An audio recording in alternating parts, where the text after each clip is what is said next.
নমস্কার বন্ধুরা, সবাই কেমন আছেন? আজকে আমি আমার শখের ড্রাগন গাছটাকে কেটে দিলাম। খুবই দুঃখ লাগছে, খুবই কষ্ট হচ্ছে, তারপরেও কেটে দিলাম। কেন কাটলাম সেটাই আজকে আপনাদের সঙ্গে তুলে ধরবো। কী কারণে আমার এই গাছগুলোকে বা গাছটাকে কাটতে বাধ্য হলাম সেটি অবশ্যই দেখাবো।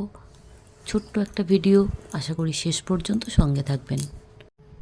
তো বন্ধুরা দেখুন, এখনও আমার গাছে পর্যাপ্ত পরিমাণে ফল আছে, তারপরেও গাছটাকে কাটার সিদ্ধান্ত কেন নিলাম তো তার আগে দেখাই। দেখুন, এখানে বেশ কিছুটা ডাল কেটেছি, আগেই দেখালাম। দেখুন, এখানে প্রত্যেকটি জায়গায়, বিভিন্ন জায়গায় এই গাছটির পচন লাগছে। বন্ধুরা, এই যে গাছটি আমার যে মেন গাছ থেকে আমি চারা করে এখানে বসিয়েছিলাম, প্রচুর পরিমাণে ফল দিয়েছে গত 2 বছর ধরে, কিন্তু তারপরেও এই গাছটা যে জায়গাটায় বিশেষত বসানো আছে সেই জায়গায় বসানোর পর সেখানে রোদ্দুরটা একটু কম পড়ে, এর ফলে ফলের পরিমাণটা একটু কম হচ্ছে। তার সঙ্গে সঙ্গে গাছে একাধিকবার বিভিন্ন রোগের আক্রমণ ঘটছে। এখানে যে আমার যে ড্রাগন গাছ, সেই গাছের ডালগুলোকে সম্পূর্ণভাবে আমি অনেকবার ওষুধ লাগিয়ে দেখেছি, বা যখনই পচন লাগছে সেই পচনটাকে সারিয়েও ফেলছি, কিন্তু পুনরায় পচন লাগছে।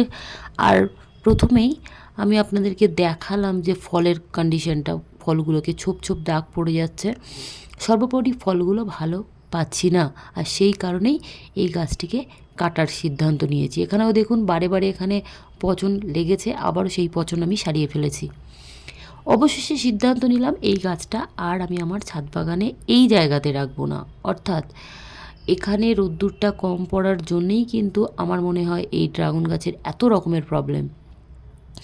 যেহেতু ড্রাগন গাছ প্রচণ্ড রোদ্দুর খুবই ভালোবাসে, প্রচণ্ড রোদ্দুরের একটি গাছ, তাই এইখানে বারে বারে আমার গাছটা নষ্ট হয়ে যাচ্ছে। তো সেই কারণে কাটাই ছাঁটাই করছি। আর যেহেতু এত বড় একটা গাছ কখনোই আমি আলাদাভাবে নিয়ে সরিয়ে বসাবো সেটা সম্ভব নয়, তাই জন্যে এখানে ডাল কাটাই করে করে করে করে গাছটাকে সম্পূর্ণভাবে কাটাই করে দিচ্ছি। এরপরে অন্য জায়গায় যে গাছটি আছে, মেন জায়গায় আমার যেখানে রোদ্দুর পড়ে আমার ছাদে সব সময়, সেই জায়গাতে যে গাছগুলো আছে সেগুলোকে রেখে দেব। আর এই গাছটাকে আমি আপাতত আমার ছাদ বাগান থেকে সরিয়ে ফেলছি। তো বন্ধুরা, এখানে যে গাছের ডালগুলো আছে খুবই ভালো ডাল, সেগুলো দিয়ে আমরা কিন্তু খুব অনায়াসে খুব সুন্দরভাবে চারা করে নিতে পারি। আর যেহেতু গত 2 বছর ধরে এই গাছটাও ফল হয়েছে, এই গাছের চারা থেকে কিন্তু খুব সহজে প্রচুর পরিমাণে ফল তৈরি করা যাবে। মানে সরি, ফল নয়, চারা তৈরি করা যাবে। আর সেই যে চারা তৈরি হবে সেই গাছেও কিন্তু খুব দ্রুত ফল আসবে, কারণ আগেই বললাম। তো এখানে যেহেতু কাঁটাযুক্ত গাছ, আমরা জানি ড্রাগন গাছে প্রচুর কাঁটা, তো কাটতে ভীষণ প্রবলেম হচ্ছে। তারপরেও একটু কাপড় নিয়ে কাটলে মনে হয় ভালো হতো। তো এখন কাটা শুরু করে দিয়েছি, বেশিরভাগটা কাটা হয়ে গেছে, এভাবেই কাটলাম। তারপরে মনে হচ্ছে একটু কাপড়ের টুকরো দিয়ে ধরলে হয়তো বেটার হতো। যেহেতু এখনও অনেকগুলো ড্রাগন এই গাছটিতে আছে, সেই কটা ডাল আমি এই মুহূর্তে আর কাটবো না, রেখে দেবো। ড্রাগনগুলো আরও দিন 5-6 পরে পেকে যাবে, তো সেগুলো পেকে যাওয়ার পরে ওই বাকি ডালগুলো আমি কেটে দেবো।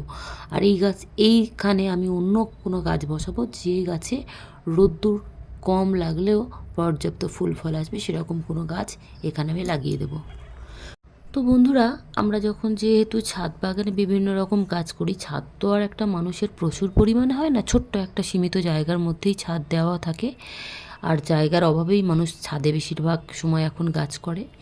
তো আপনার সঙ্গেও যদি এই ধরনের কোনো সমস্যা হয় বা কোনো গাছ নিয়ে প্রবলেম হয়, চেষ্টা করবেন গাছটাকে সরিয়ে বসানোর। যদি না হয়, একান্তই আমার মতো কোনো আর বিকল্প রাস্তা না থাকে, সেই জায়গায় সেই গাছটাকে দিনের পর দিন রেখে কষ্ট পাওয়ার কোনো কারণই নেই। সেক্ষেত্রে কিন্তু আপনি আপনার গাছটাকে সরিয়ে ফেলতে পারেন, অথবা আমার মতো কাটাই ছাঁটাই করে অন্য কোনো সুস্থ সবল গাছ, যে মানে সেই জায়গায় যে গাছ লাগালে হবে সেরকম কোনো গাছ আপনারা কিন্তু আপনাদের ছাদ বাগানে লাগাতেই পারেন। তো বন্ধুরা, এই ছিল আজকে ছোট্ট একটি ভিডিও। এই ভিডিওর যে সিদ্ধান্ত আমি নিয়েছি, সঠিক না সঠিক নয়, অবশ্যই কমেন্ট করতে ভুলবেন না। সঙ্গে থাকবেন, পাশে থাকবেন। আর আমার এই ভিডিওটি যারা শেষ পর্যন্ত দেখলেন তাদেরকে অসংখ্য ধন্যবাদ। সবাই এইভাবেই আমাকে সমর্থন করবেন। আজকের মতো সবাইকে বিদায়। আবার দেখা হবে নতুন কোনো ভিডিওতে।